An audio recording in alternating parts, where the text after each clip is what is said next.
Autrefois, les commissaires de police ne pouvaient se fier qu'à leur intuition et à leur capacité de déduction pour élucider les crimes, débusquer les coupables et les faire avouer.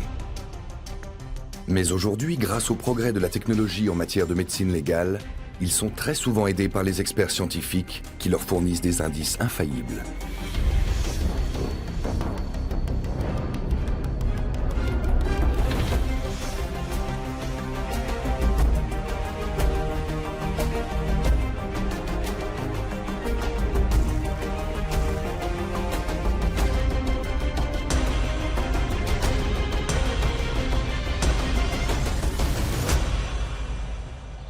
Osnabrück, dans le nord de l'Allemagne. Le petit bois qui s'étendait ici autrefois a cédé la place à un lotissement résidentiel. C'est là qu'en novembre 1987, Christina, une fillette de 9 ans, est assassinée. Son meurtrier, lui, reste introuvable. Des traces d'ADN sont prélevées sur le lieu du crime, mais à l'époque, leur quantité est insuffisante pour pouvoir être déchiffrée par les experts légistes. En avril 2003, soit près d'un quart de siècle plus tard, les enquêteurs se tournent vers une émission de télévision populaire consacrée aux affaires non élucidées. Wen Sie auch fragen, niemand hat Christina gesehen. Alle verfügbaren Kräfte der Polizei Osnabrück werden mobilisiert. En Allemagne, le meurtre est imprescriptible.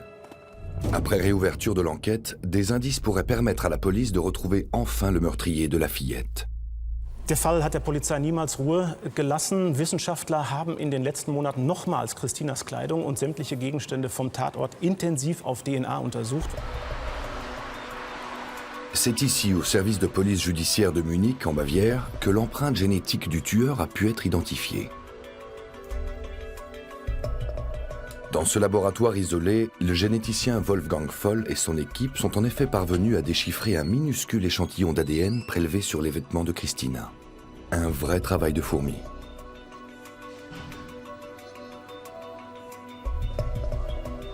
Ce sont des cellules de peau qui ont livré de précieux indices aux scientifiques. Mais pourquoi seulement maintenant ? Ce qu'il y a de particulier dans ce cas, c'est que l'ADN retrouvé sur les lieux du crime avait été conservé à l'aide de bandes adhésives qui permettent de garder des cellules de peau intactes presque éternellement et d'éviter toute contamination.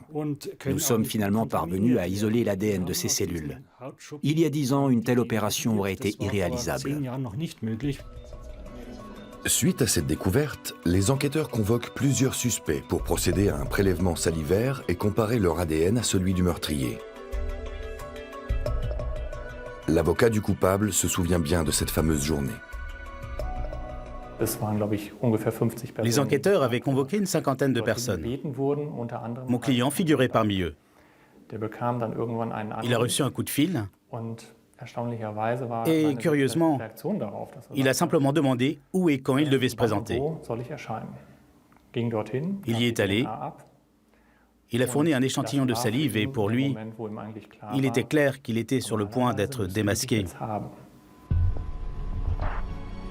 Le profil génétique du coupable établi plus de 25 ans après les faits montre à quel point les méthodes médico-légales ont progressé.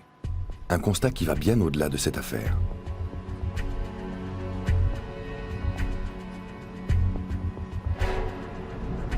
Grâce à une technique d'analyse ultramoderne, des traces d'ADN conservées depuis des dizaines d'années peuvent enfin être déchiffrées par les experts scientifiques. Certains individus sont ainsi rattrapés par leur passé. À l'époque, mon client était déjà dans le collimateur de la police. Mais il avait réussi à passer entre les mailles du filet. À aucun moment, les enquêteurs ne se sont dit qu'il tenait le criminel. Le meurtrier figurait parmi les suspects.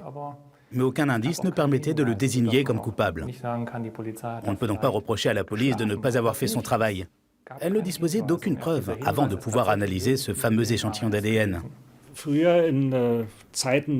Autrefois, lorsque l'analyse ADN n'en était encore qu'à ses balbutiements, la police scientifique avait besoin de prélever des taches de sang de la taille d'une pièce de monnaie, un peu moins pour le sperme, pour parvenir ensuite à déchiffrer l'empreinte génétique d'un individu.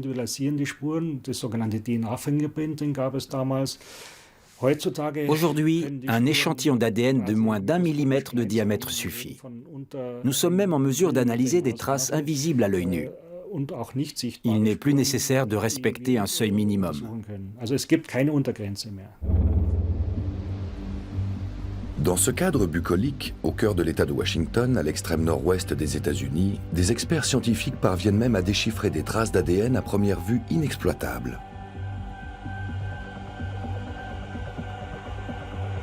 À Spokane, une ville de 200 000 habitants, on résout les crimes à l'aide d'enregistrements vidéo.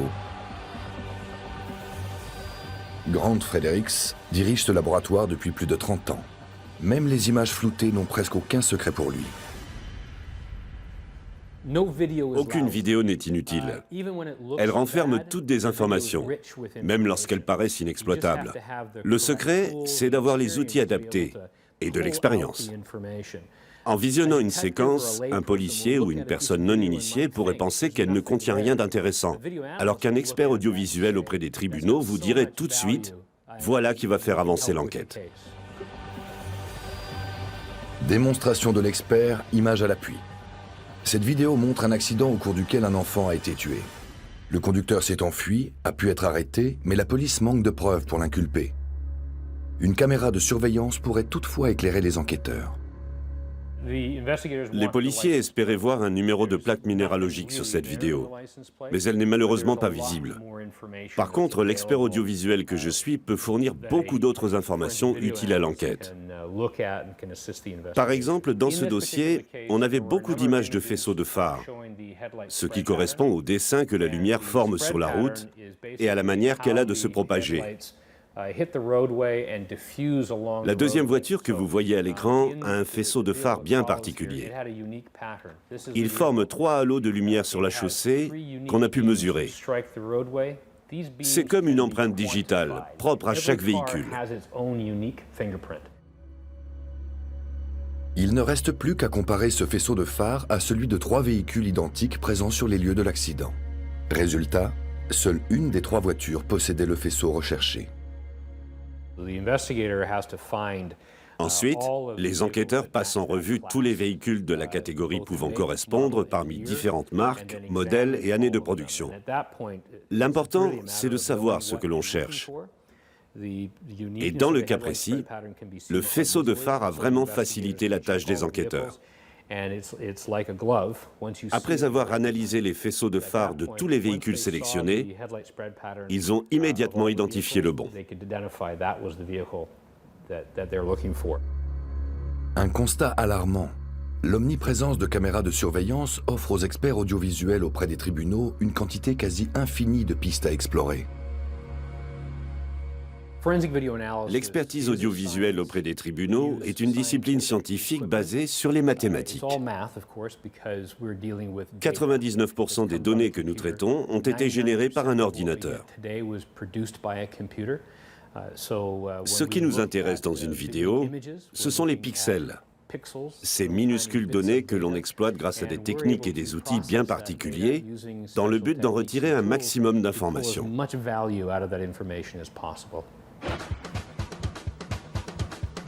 Dans la série policière américaine Les Experts Manhattan, l'ère du numérique va même encore plus loin.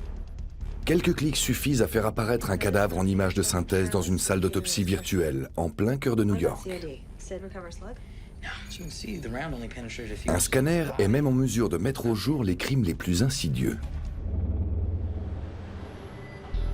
Un scénario exagéré? Pas tant que ça. À Zurich, les médecins légistes ont recours à une technique qui ressemble beaucoup à celle de leurs confrères fictifs de Manhattan. Depuis 2010, soit la même année que l'épisode de la série en question, les experts scientifiques helvètes procèdent eux aussi à des autopsies virtuelles. Une pratique qui leur permet de radiographier un corps plutôt que de le disséquer. À l'Institut médico-légal de l'Université de Zurich, tous les cadavres dont la mort est inexpliquée sont passés au scanner. Aujourd'hui, les radiologues ont affaire à une victime morte dans un incendie. Sa représentation virtuelle pourrait notamment leur permettre de déceler des traces de coups.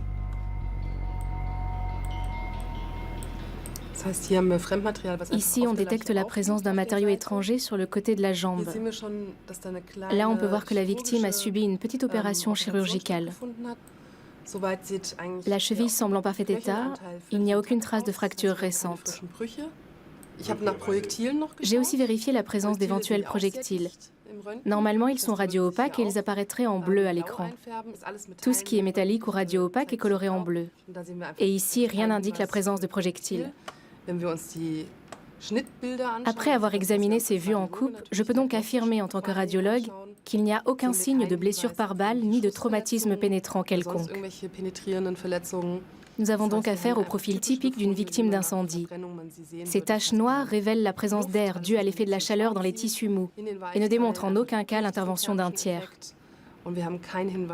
Les os ne présentent aucune trace de fracture, de projectile ou d'autres blessures par balle. Dans la série policière française Engrenage, le scalpel reste l'outil de prédilection des médecins légistes. Et à coup d'images choc, les scénaristes n'hésitent pas à en rajouter. Alors que les polars américains ont souvent tendance à se projeter un peu trop loin dans le futur, les fictions télévisées européennes, elles, restent à la traîne en matière de sciences médico-légales. Dans la réalité, ce genre de pratique est rare en raison de son grand nombre de lacunes. Le professeur Michael Talley, l'un des plus importants médecins légistes au monde, est persuadé que l'autopsie virtuelle, ou virtopsie, pourrait bien remplacer un jour l'autopsie classique.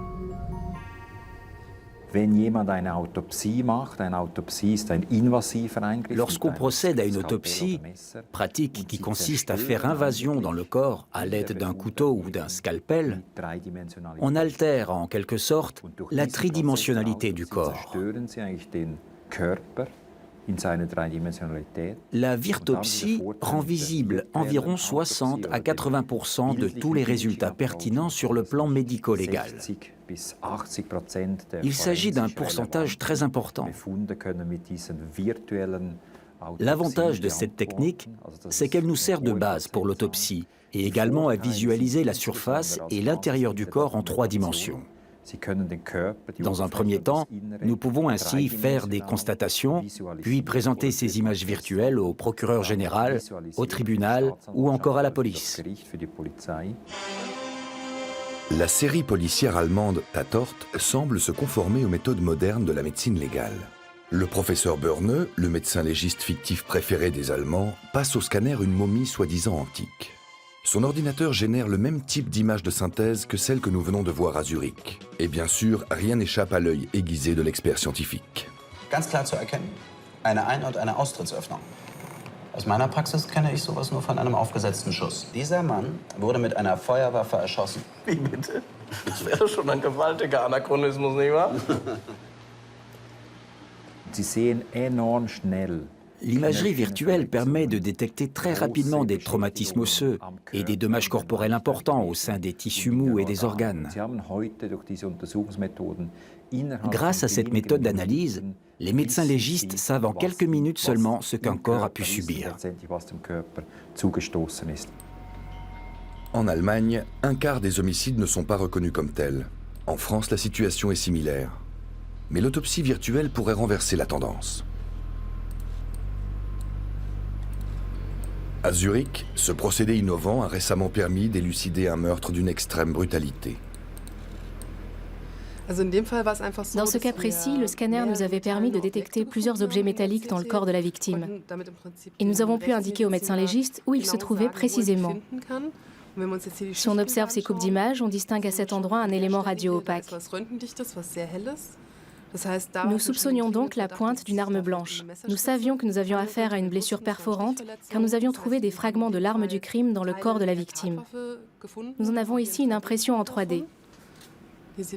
On distingue ici un petit fragment au niveau de la main qui correspond à la pointe et au début de la lame d'un couteau. L'autopsie virtuelle nous a donc permis de trouver un morceau de l'arme du crime, qui a ensuite conduit au meurtrier. Les crimes capitaux sont bien réels, mais leur élucidation, elle, nécessite de plus en plus de recourir à des techniques virtuelles. Dans cette enquête sur un braquage de banque, notre mission consistait à déterminer la taille des criminels ainsi que leurs faits et gestes. Ces braqueurs de banque sont cagoulés. À première vue, impossible d'identifier leur visage. Et pourtant, notre expert audiovisuel américain est en mesure d'établir la taille des malfaiteurs au centimètre près. Le suspect au fusil a été filmé dans la même position par 3 caméras, sous différents angles, ce qui nous a permis de déterminer sa position exacte ainsi que l'emplacement de sa tête. On a ensuite localisé la position du pixel situé au sommet de sa tête. Et grâce à d'autres caméras, on a aussi pu déterminer l'emplacement de ses pieds. On savait alors qu'il était debout et à quel endroit il se trouvait. Toutes les caméras qui filmaient l'intérieur de la banque ce jour-là m'ont permis de vérifier sa taille sous différents angles et d'être sûr de mes calculs.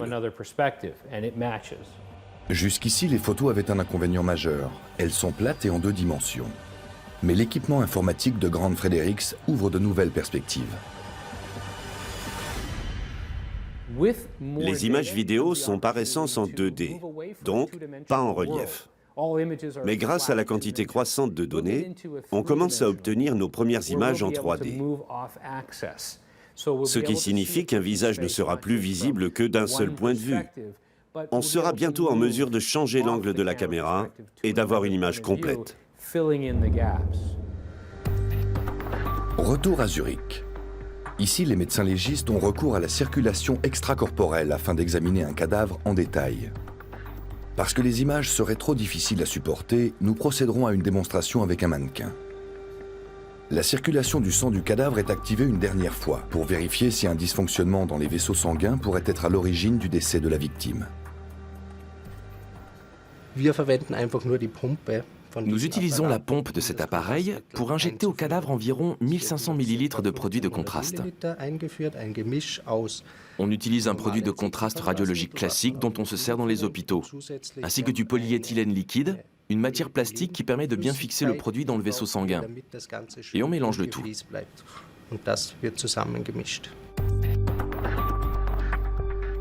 Résultat, on obtient des images de synthèse comme celle-ci. Le produit de contraste circule à travers le cerveau mort. La moindre veine est visible à l'écran, le moindre traumatisme aussi. Cela fait des années que les médecins légistes de l'université de Zurich ont recours à cette méthode. Au début, certains experts scientifiques doutaient de l'efficacité de cette technique sur un cadavre. Nous avons quand même tenté l'expérience. Et cela a très bien marché. Il suffit de faire un petit trou dans l'aine de la victime, puis de pomper le produit de contraste dans le corps, les artères et les veines, pour faire apparaître à l'écran le cœur et l'ensemble des vaisseaux sanguins du cadavre. Cela permet de déceler une défaillance, un impact de balle, ou même de comprendre pourquoi l'opération d'un patient s'est mal passée. On peut détecter le moindre défaut ou la moindre petite perforation à l'intérieur d'un vaisseau qui aurait pu saigner.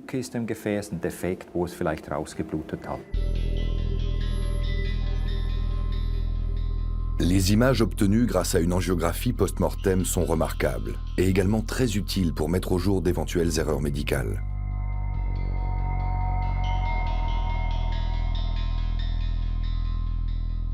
Il arrive aussi souvent que des cadavres anonymes soient livrés à la morgue.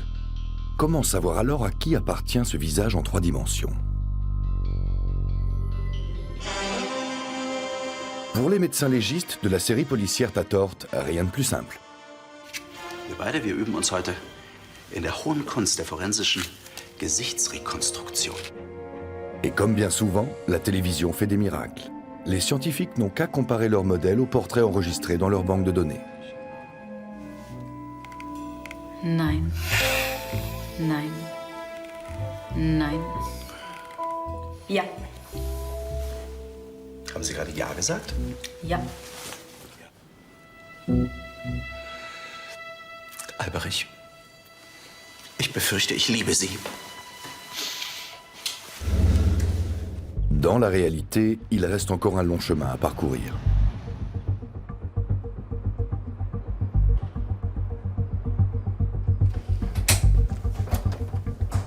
Kevin Reed gère le programme d'identification de nouvelle génération, un vaste projet de reconnaissance faciale développé par le FBI. L'homme nous indique le chemin vers le poste central de commandement. Celui-ci abrite une base de données nationale dans laquelle sont stockés plus de 100 millions de visages et de données biométriques de criminels américains.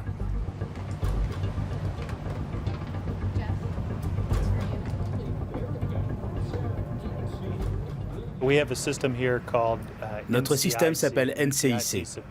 Son but est de faciliter la tâche des forces de l'ordre à l'échelle nationale. Il enregistre plus de 8 millions de connexions par jour. Par exemple, quand un policier interpelle un individu dans la rue, il peut instantanément vérifier dans la base de données s'il fait l'objet d'un mandat d'arrêt ou s'il conduit une voiture volée. 8 millions 8 millions. par jour? Oui. Pourquoi autant? Parce que cela fait partie de la mission des policiers d'arrêter immédiatement tous les individus qui doivent l'être.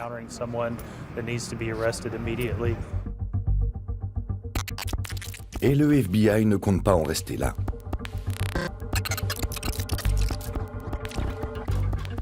Les services de sécurité américains sont prêts à investir plus d'1 milliard de dollars dans un programme regroupant toutes leurs méthodes d'investigation numérique. Un moyen d'accélérer le processus.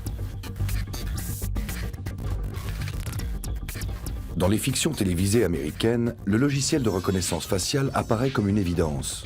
Mais dans la réalité, il s'agit d'un projet ambitieux qui prend des proportions inquiétantes. Le programme d'identification de nouvelle génération, un instrument au service d'une surveillance permanente. Le programme d'identification de nouvelle génération a été développé sur 7 ans et vise à collecter les données biométriques, mission qui était jusqu'à présent assurée par le service d'information de la justice criminelle du FBI. Ce nouveau système a pour but d'améliorer notre collecte d'empreintes digitales et de faciliter leur comparaison. Nous voulons aussi développer des dispositifs portatifs de collecte d'empreintes et permettre la reconnaissance faciale et oculaire par ordinateur. En un mot, on prépare l'avenir.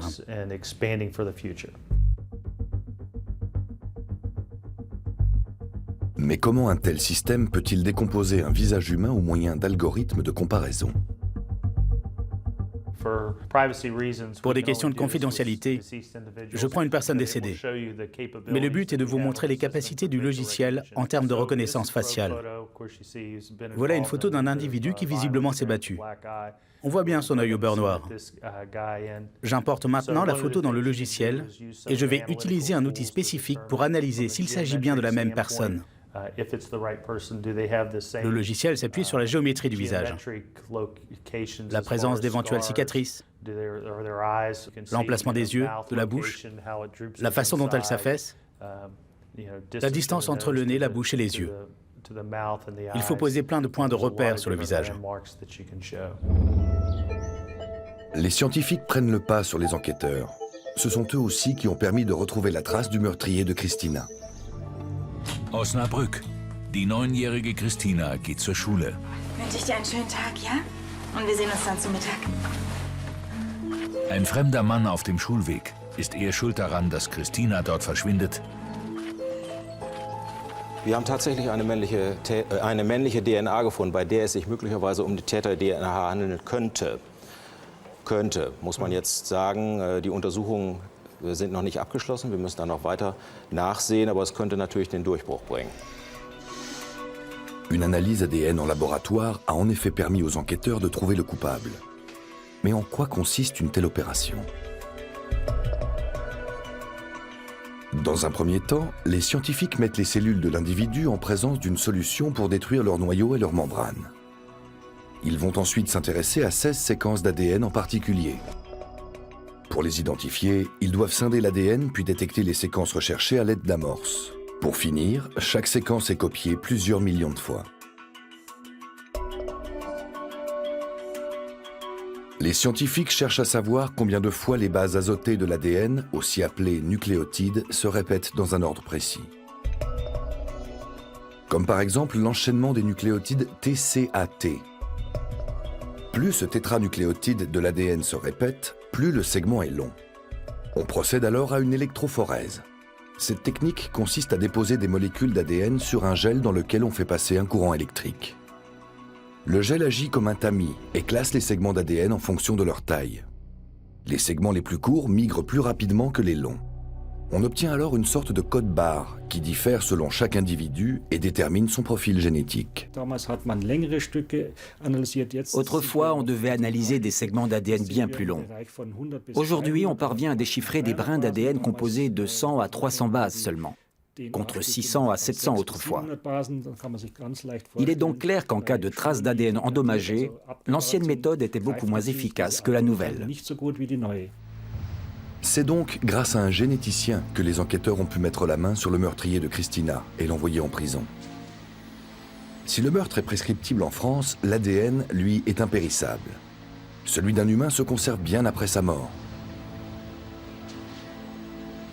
Mais bien qu'il puisse être un précieux indice pour les enquêteurs, il ne permet pas toujours de confondre un coupable.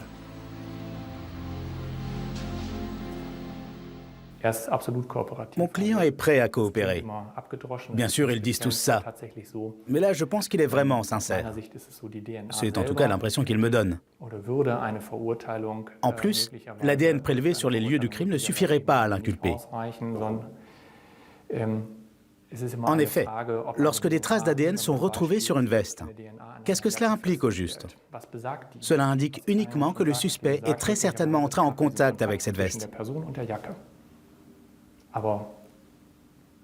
Mais ce n'est pas parce qu'il a mis le doigt dessus qu'il est pour autant l'auteur du meurtre.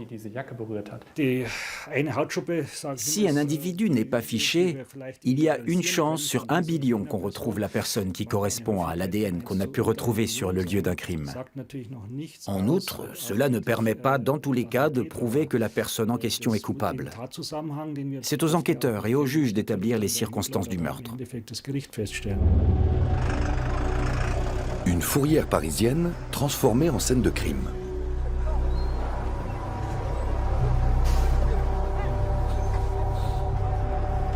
Et action! Bienvenue sur le tournage d'un nouvel épisode d'Engrenage. Les scénaristes de la série tiennent à ce que le déroulement des enquêtes colle le plus possible à la réalité.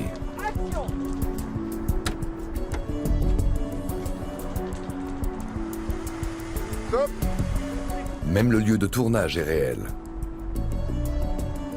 Dans cette scène, les enquêteurs mettent la main sur un indice de taille, une couverture ensanglantée. Et qui dit sang, dit ADN. L'ADN, on l'utilise tout le temps. On l'utilise tout le temps parce que d'abord, il y a un fichier. On a un fichier des empreintes génétiques en France depuis pas très longtemps d'ailleurs, depuis 1998, donc c'est quand même très très récent chez nous. Et l'ADN, effectivement, on l'utilise à chaque fois, dans toutes les saisons, puisque dès qu'il y a soit un cadavre qui est retrouvé, on fait automatiquement une recherche ADN pour savoir si la personne est déjà connue ou si elle est identifiée.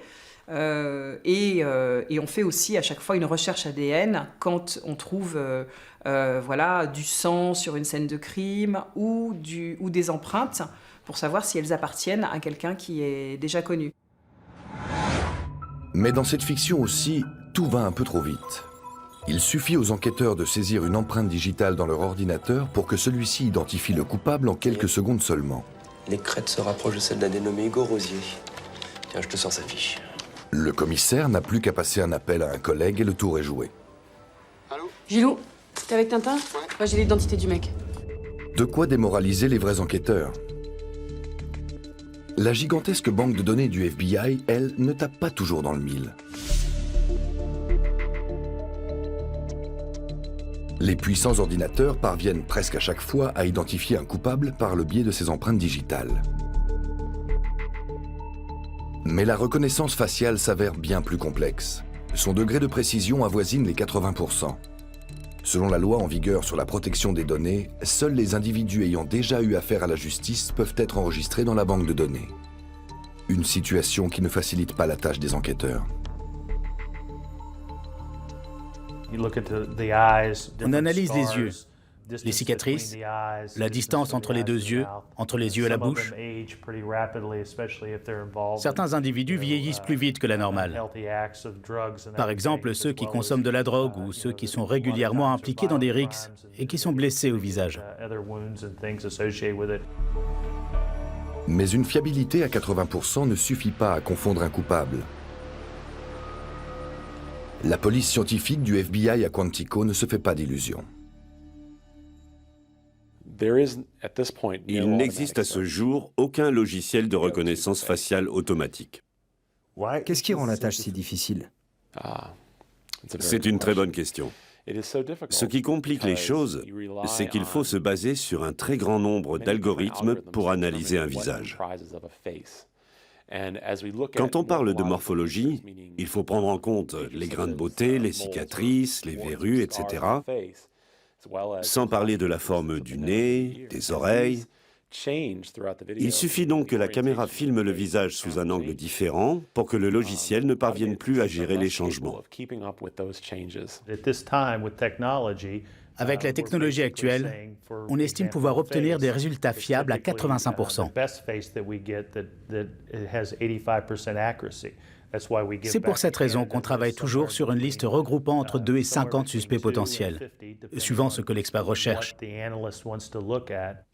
Aujourd'hui, on n'est pas encore en mesure de remplacer l'œil humain par une machine. On espère pouvoir un jour mettre au point un système basé sur des algorithmes informatiques et qui permettrait d'obtenir des détections ultra rapides et des analyses comparatives. Mais pour l'instant, on fait toujours appel à des êtres humains pour reconnaître les visages.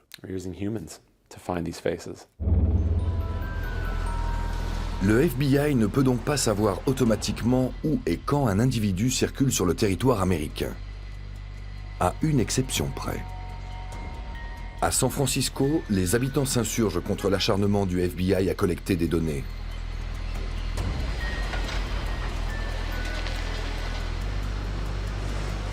La police fédérale n'a pas le droit d'abuser des progrès techniques de la criminalistique.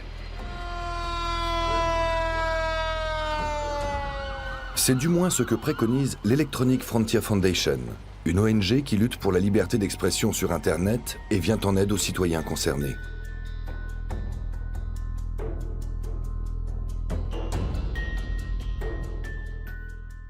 Le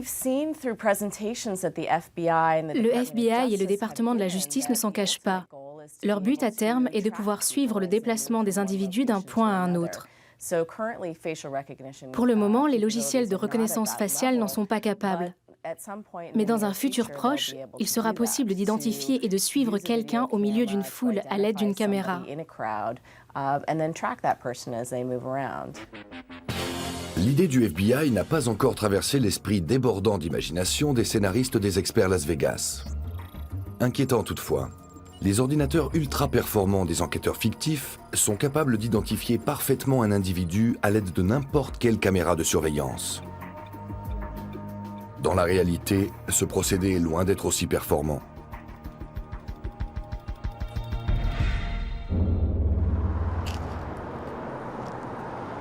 Même les attentats du marathon de Boston, qui avaient bouleversé la planète entière, n'ont pas été élucidés grâce aux ordinateurs du FBI. 15 avril 2013. Cette année-là, Patriots Day tombe un lundi. Les derniers coureurs franchissent la ligne d'arrivée peu avant 15 heures. Soudain, 2 bombes explosent. La ville sombre dans la panique et le chaos. Le bilan est lourd.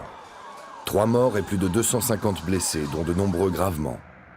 Quelques minutes plus tard, l'enquête commence. Ce jour-là, plusieurs caméras de surveillance sont braquées sur la ligne d'arrivée. La vidéo d'un magasin montre 2 individus déposant un sac lourd sur le sol. L'analyse des images a permis aux enquêteurs de les identifier.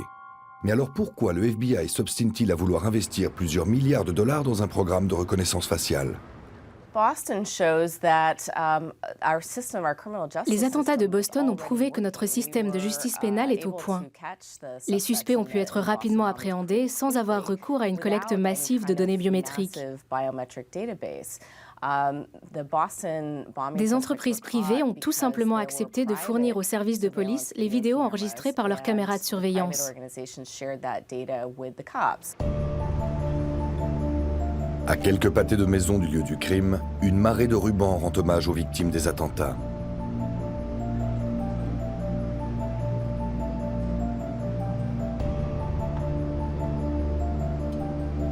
Les caméras de surveillance sont certes utiles pour les enquêtes en cours, mais est-il pour autant indispensable de conserver à long terme les vidéos dans une banque de données ? Existe-t-il encore une sphère privée dans l'espace public ? Ce qui se passe dans l'espace public n'est pas confidentiel. Un individu qui marche dans la rue est en permanence sous surveillance vidéo. Si un crime a lieu, je pense qu'il est normal que la police ait accès aux données vidéo de la zone pour mener son enquête. Une telle banque de données peut-elle remplacer les nombreuses caméras de surveillance et par conséquent le travail des experts audiovisuels? Voilà une enquête sur un homicide commis dans une boîte de nuit. Les lieux sont équipés de plusieurs caméras de surveillance. L'œil averti de Grant Fredericks parvient à détecter des indices qui, à première vue, peuvent difficilement accuser le coupable.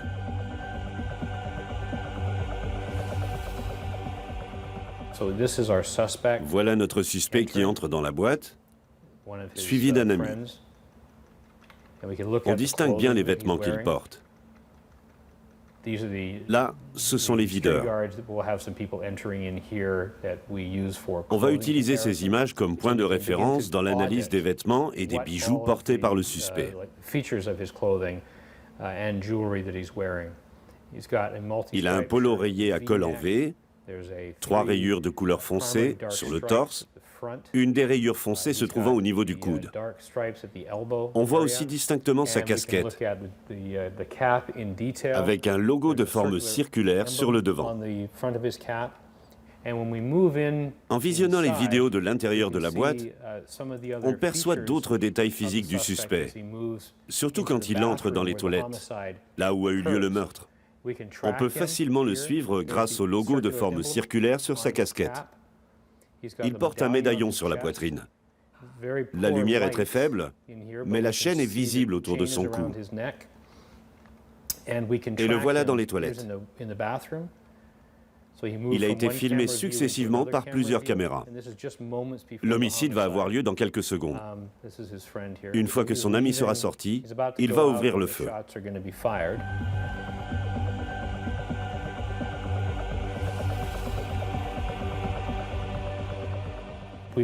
On l'a identifié comme étant le tireur. On ne le voit pas de face quand il sort de la boîte, mais on peut s'appuyer sur les caractéristiques de ses vêtements.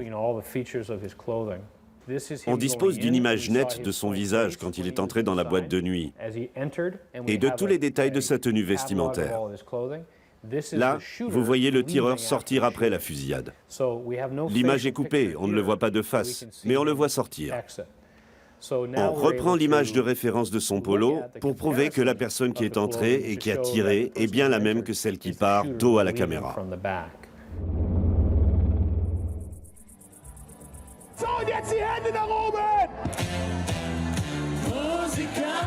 Samedi 17 juillet 2010. Ambiance festive et arrosée à Dörpen, un village de 5000 habitants situé dans le land de Basse-Saxe en Allemagne. Les habitants sont loin de s'imaginer qu'un meurtre va être commis cette nuit-là. Une affaire qui va même être portée jusqu'à la Cour fédérale de justice allemande.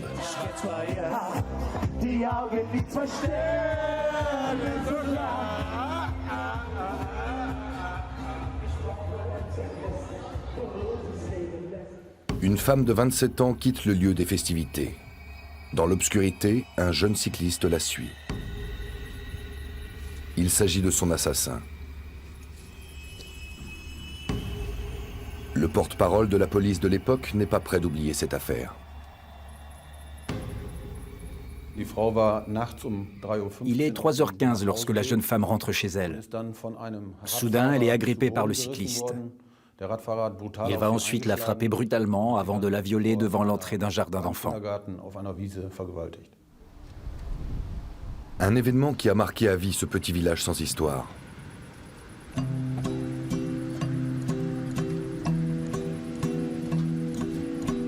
Fini les relations de bon voisinage. Désormais, les habitants se méfient les uns des autres. Les enquêteurs décident de prélever un échantillon d'ADN sur tous les hommes du village. Ils sont persuadés que le meurtrier est originaire de Dörpen ou d'une commune voisine. 2400 hommes âgés de 18 à 40 ans doivent prouver leur innocence.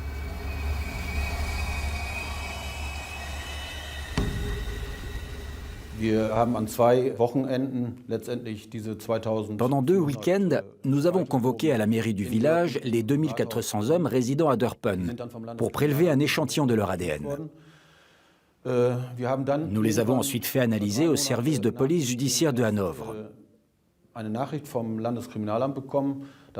Environ 3 mois plus tard, nous avons reçu un message. Et ce message nous annonçait que 2 des échantillons prélevés étaient très similaires à l'ADN du meurtrier. Mais pas identiques. Non, c'est exact. Les médecins légistes sont formels. Le meurtrier a forcément un lien de parenté avec 2 des hommes qui ont fourni un échantillon d'ADN. Un mineur qui avait lui-même échappé au test est alors placé en garde à vue. La Cour fédérale de justice allemande se prononce à son tour et décide de maintenir l'adolescent en prison, bien que son arrestation se fonde sur une utilisation irrégulière des résultats d'une opération massive de prélèvement d'ADN. En effet, la loi interdit d'établir des liens de parenté à partir d'un échantillon d'ADN. Toute avancée scientifique n'est donc pas automatiquement autorisée par la loi. Dans la série Les Experts Las Vegas, en revanche, tous les coups sont permis. DNA may give us an ID. Les enquêteurs fictifs n'ont aucun souci à se faire. Tous les meurtriers recherchés figurent forcément dans leur banque de données. Pas besoin de s'embêter avec des opérations massives de tests ADN. Les experts de Las Vegas font mouche à tous les coups. Broke your case again. Cette jeune femme aux yeux bleus va participer à une expérience censée démontrer que l'ADN recèle bien plus d'informations encore.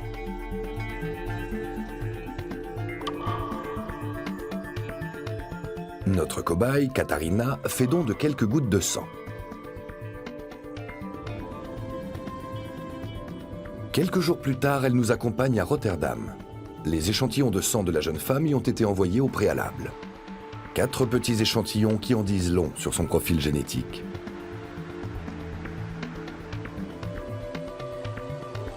Nous sommes attendus au CHU. C'est là que le sang de Katharina a été analysé.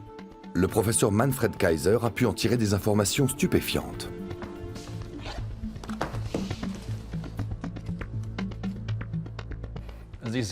La science a fait beaucoup de progrès en matière d'analyse ADN. Cela fait plusieurs décennies que les scientifiques sont en mesure de déterminer le sexe d'un individu, mais aussi la couleur de ses yeux, de ses cheveux, et tout récemment, encore d'autres petits détails.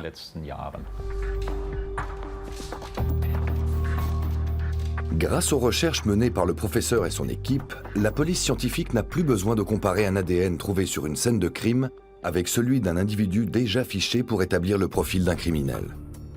Ainsi, grâce à une technique autorisée à ce jour dans un nombre limité de pays, les scientifiques sont parvenus à identifier des marqueurs permettant de déterminer certains traits physiques d'un individu à partir de son ADN.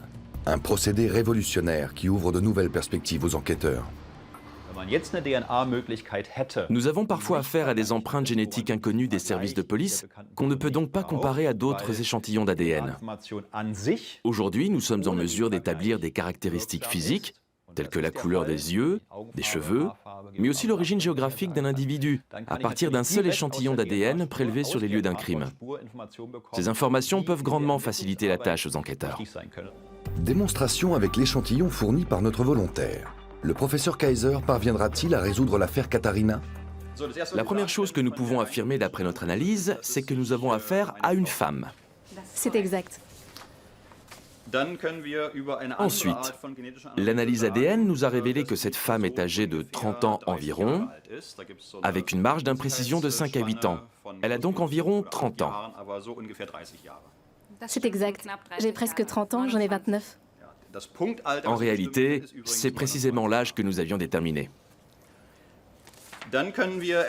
Nous avons également identifié la couleur des yeux et des cheveux de cette femme grâce à une autre analyse génétique. Selon les données génétiques relevées, il y a de grandes chances que cette femme ait les yeux bleus. C'est bien ça.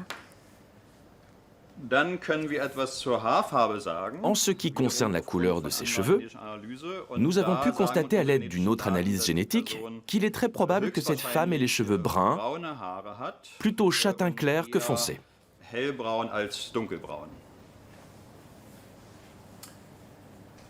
Ce n'est apparemment pas le cas. Je me permets donc de vous poser une autre question. Avez-vous teint vos cheveux en roux? Oui, c'est bien le cas. Et quelle est la couleur naturelle de vos cheveux? Mes cheveux naturels sont châtain clair. En plein dans le mille. Mais en quoi consiste exactement la méthode employée par le professeur Kaiser?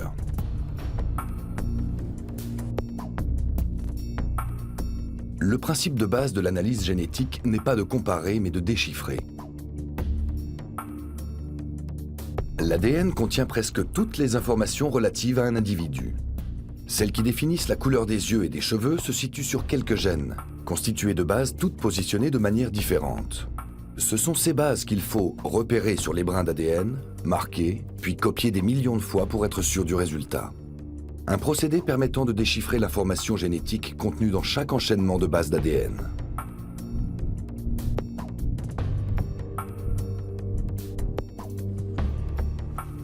Les généticiens espèrent pouvoir tirer encore plus d'informations à partir de l'ADN.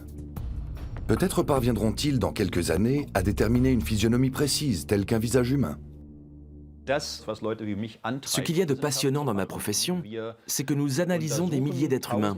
Nous mesurons leur visage, nous scannons leur génome et nous essayons d'établir des liens entre les deux. Cela nous a notamment permis de découvrir des gènes impliqués dans la physionomie du visage. L'an dernier, nous avons pu ainsi établir un lien entre 5 gènes et certains traits du visage humain, tels que l'écart entre les 2 yeux, etc. Nous n'en sommes qu'au début de nos recherches, mais il ne s'agit en aucun cas de science-fiction. Il ne nous reste plus qu'à attendre de voir ce que nos études vont donner, car nous n'en sommes qu'au point de départ. Certains scientifiques émettent l'idée qu'on puisse dresser un jour un portrait robot en 3 dimensions à partir d'un génome. Nous en sommes encore loin, bien sûr, mais je ne suis pas si vieux et dans ma vie, j'ai déjà eu affaire à des techniques qu'on pensait utopiques et qu'on a finalement réussi à mettre au point. Je pense vraiment que nous sommes sur la bonne voie. On se concentre, action! Les séries policières ne peuvent ou ne veulent pas toutes s'inspirer des visions futuristes époustouflantes de la criminalistique. Les scénaristes d'Engrenage, eux, se basent uniquement sur des faits réels et respectent à la lettre les méthodes légales de la police.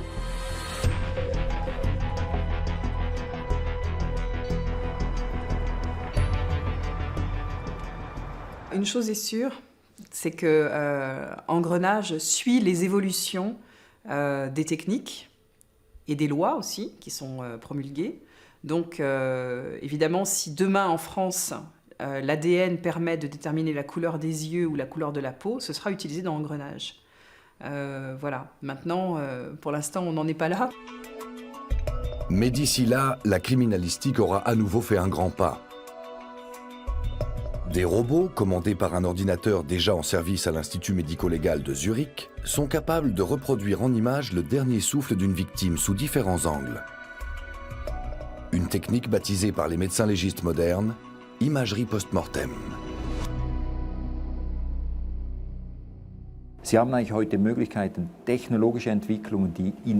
Aujourd'hui, nous avons la possibilité d'utiliser de nouvelles technologies dans différents domaines, tels que la robotique, l'industrie ou la génétique moléculaire. Ces technologies qui progressent de façon fulgurante nous poussent à nous remettre en question sans cesse. Nous devons constamment nous demander si nous pouvons les intégrer à la médecine légale et à la criminalistique.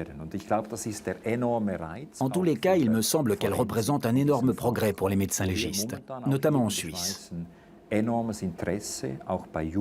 les étudiants en médecine, par exemple, ne considèrent plus le médecin légiste uniquement comme quelqu'un qui autopsie des cadavres.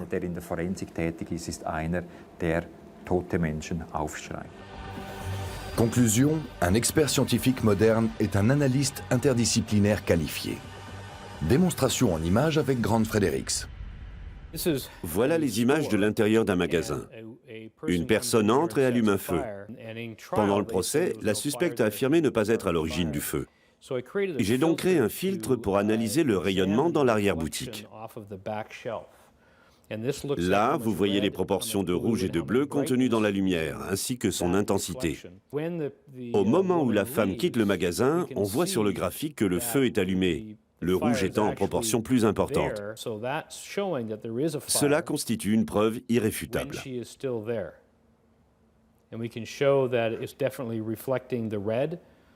Et puis après son départ, on aperçoit les flammes. Ces preuves ont été présentées au jury et la femme a rapidement été reconnue coupable d'incendie volontaire.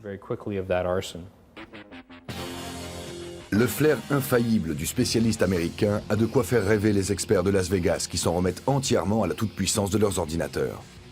Alors qu'il suffit aux experts fictifs de quelques clics pour élucider tous les crimes, les médecins légistes réels, eux, voient plus loin et misent sur une technologie encore plus pointue. La médecine légale a progressé de manière considérable. Toutes les disciplines médicales ont évolué différemment. Et je pense que la prochaine étape consistera à faire converger diverses branches de la médecine, telles que la toxicologie, la pharmacologie, la génétique et l'imagerie, vers un même objectif. Ici, à l'Institut, il nous arrive de parler d'imagerie pharmacogénétique, qui n'en est actuellement qu'au stade de projet. Il s'agit bien sûr d'une vision délirante, mais elle pourrait à terme, dans une vingtaine d'années peut-être, faire partie de notre quotidien. L'imagerie post-mortem pourrait nous permettre non seulement de voir la morphologie du corps d'un cadavre, mais aussi, et nous sommes déjà en train d'y travailler, de déceler des substances à l'intérieur du corps, telles que des concentrés d'alcool par exemple.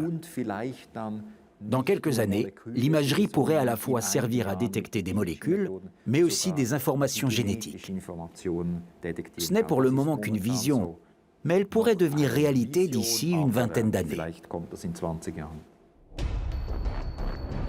Une chose est sûre, la représentation virtuelle des gènes humains ne fera pas pour autant disparaître les crimes de notre quotidien.